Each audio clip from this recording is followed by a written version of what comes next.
What's happening? Dad, what are you doing? Who even are you? Shut the hell up. I am your daughter, Dad. Get away from my mom right now. Oh, you think you're above me now that you make some money, huh?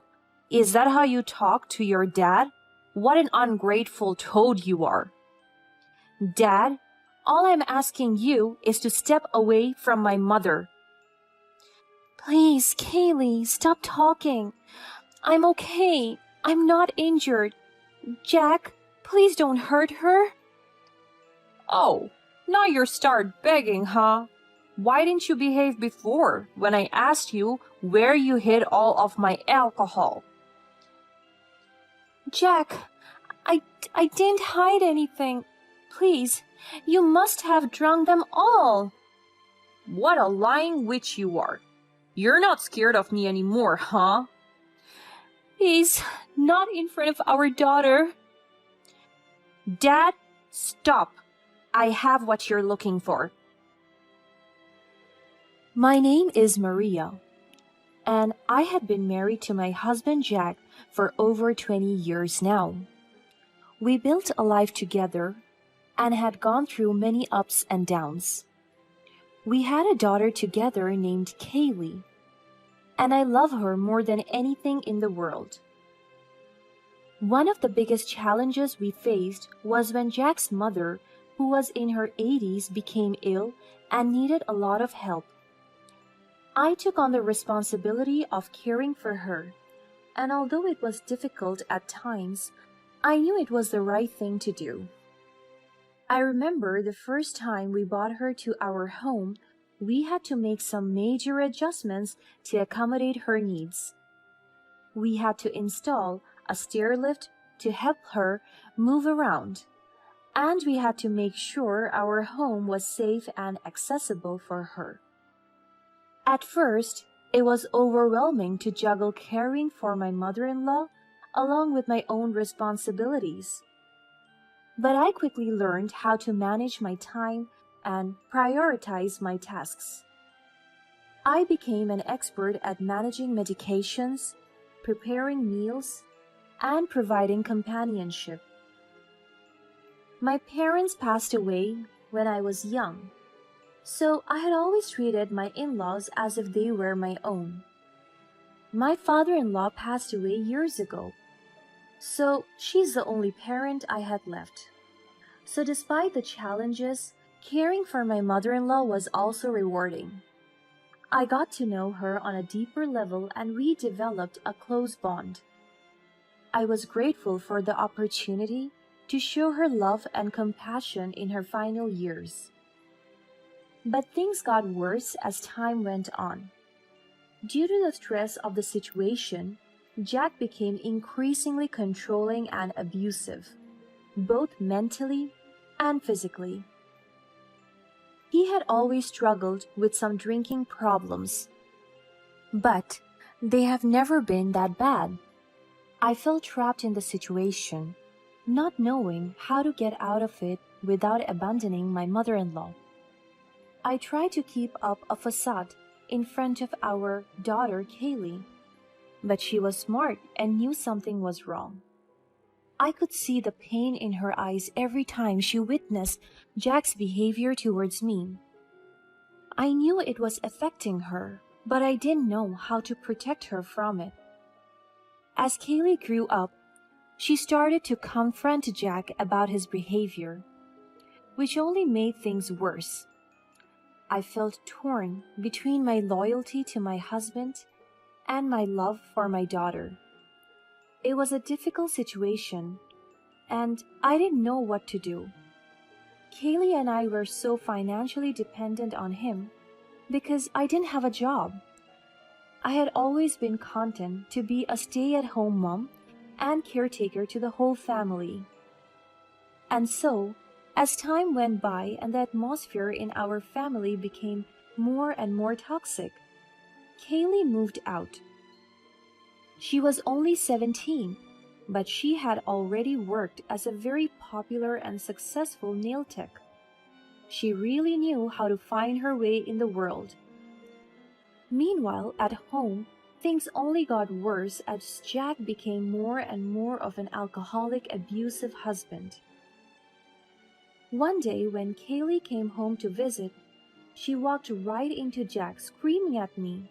He was visibly drunk, and he couldn't even recognize her at first. "What's happening? Dad, what are you doing?" Who even are you? Shut the hell up.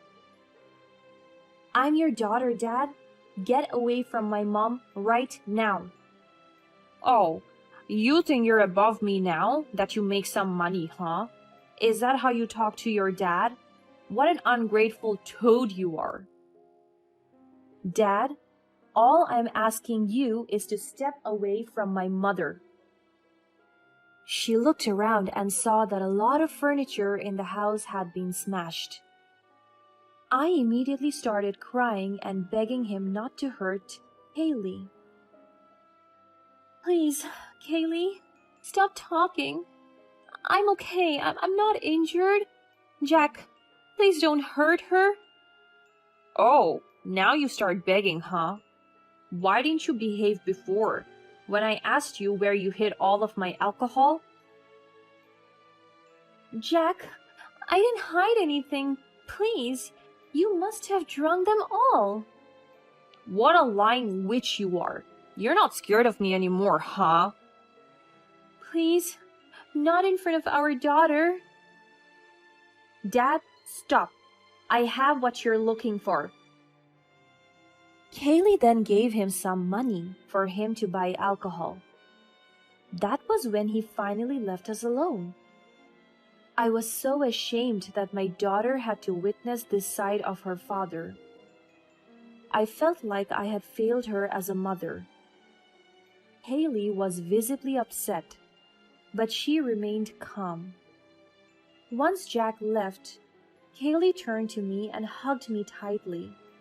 She told me that she had seen enough and that it was time for me to leave Jack for good. She said that she couldn't stand to see me suffer anymore and that she would support me no matter what. I was hesitant at first, but Kaylee's words gave me the strength. I needed to finally leave Jack once and for all. With her by my side, I quickly packed my most important belongings and we left the house. It was a difficult decision to make, but I knew I had to pull the trigger. Kaylee and I should be able to start a new life together, free from the abuse and control of Jack. That night, she took me to the hospital, where many signs of physical abuse were found. Kaylee was devastated to see me like that, and my heart broke for both of us. I never wanted to see her suffer, but it seemed like that was the only way out. Kaylee promised me that she would take care of all the papers for me to divorce my husband. Then, Kaylee returned to our house and realized that Dad had never done anything to take care of his own mother. Kaylee then took my mother-in-law to her place so that we both care for her. At last, the three of us could finally stay together, away from Jack. As soon as I saw my mother-in-law, I couldn't help but start crying.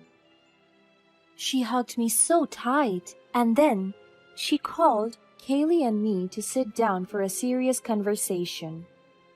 She looked at us both with a mixture of sadness and determination in her eyes, before finally breaking the silence. "I have something important to tell you both. My husband used to have a secret amount of money that I had been hiding away from Jack for years. It's not much, but it's enough to help you both start a new life." Kaylee and I looked at each other in surprise. We had no idea that my mother-in-law had been keeping a secret stash of money. "Why did you keep it a secret?" Jack has always been controlling with money. He would never let me spend money on anything he didn't approve of. I knew that if he found out about his money, he would try to take away from us. Kaylee and I listened intently, understanding the gravity of the situation. My mother-in-law continued, her voice shaking slightly. I want you both to have this money. Use it to start a new life, away from Jack. I know it won't be easy, but I believe in both of you. She hugged us both tightly again, and we hugged her back just as tightly. It was a moment of raw emotion as we all came to terms with the reality of our situation. But at that moment, we also felt a sense of hope and possibility. With the money and each other's support, we knew that we could start anew and create a better life for ourselves. However, we couldn't stay happy for long. When Kaylee and I took my mother-in-law to the hospital, we discovered that her situation was getting worse. Unfortunately, she'd be needing surgery soon, and we didn't have the money for that. I thought of the money my father-in-law had left us and convinced her to let me use it for her hospital fees. She was hesitant, but Kaylee and I were very determined and convinced. Then we waited for Jack to leave for work before sneaking into our house where the secret safe was. Going back to that house ached my heart, thinking about how Jack didn't care whether or not we lived or died. He hadn't called once, as if we were gone forever for him. I could feel tears running down my cheeks, but I tried to keep it together for Kaylee. When I opened the secret safe to look for the cash, I discovered that nothing was there. I couldn't believe what I was seeing. The safe was empty, and my heart sank. I had no idea where the money could have gone. My mother's health was deteriorating fast, and time was running out. I knew I had to act fast. I started to search the entire house, looking for any clues that could lead me to the missing money. I searched every room, every drawer, and every corner of the house. Then we found a small pile of money under Jack's pillow. Perhaps he had already found it as soon as we were gone. No wonder why he didn't call, because he didn't need us anymore. He had the money to spend on alcohol already. We had no idea how he found out about the password. Defeated and deeply worried, we returned to my poor mother-in-law. I was devastated, but I knew I couldn't give up on my mother. I decided to take matters into my own hands and think of something else. Without the money for immediate payment, we had to take out a loan. It was a huge burden, but Kaylee and I were both determined to do the right thing for our little family. Luckily, the surgery went well and my mother-in-law was recovering. Still, Kaylee had to work really hard to pay for the loan. She started teaching me how to be a nail tech, and at the age of 42, I was determined to learn a new skill if it meant giving my daughter a better life. Kaylee was an excellent teacher and I was a quick learner. I practiced every day, and soon enough, I was able to do basic nail designs. As my divorce was finalized, I couldn't help but feel a sense of relief wash over me. I had been unhappy in my marriage for a long time, and I knew that it was time to move on. I returned to our place again, but this time with a different attitude. Jack wasn't there, but I didn't feel that emptiness in my chest anymore. I packed all of my belongings as well as my mother's and then headed over to Kaylee's place. She had been my rock through it all, and I knew I could count on her to help me through this tough time. As we were unpacking, I came across a small box that I didn't recognize. I opened it up and found a letter addressed to me. It was from my father-in-law. I was surprised to see his name on the envelope. I had never seen this letter before. Perhaps because it was stuck under so much stuff in the house.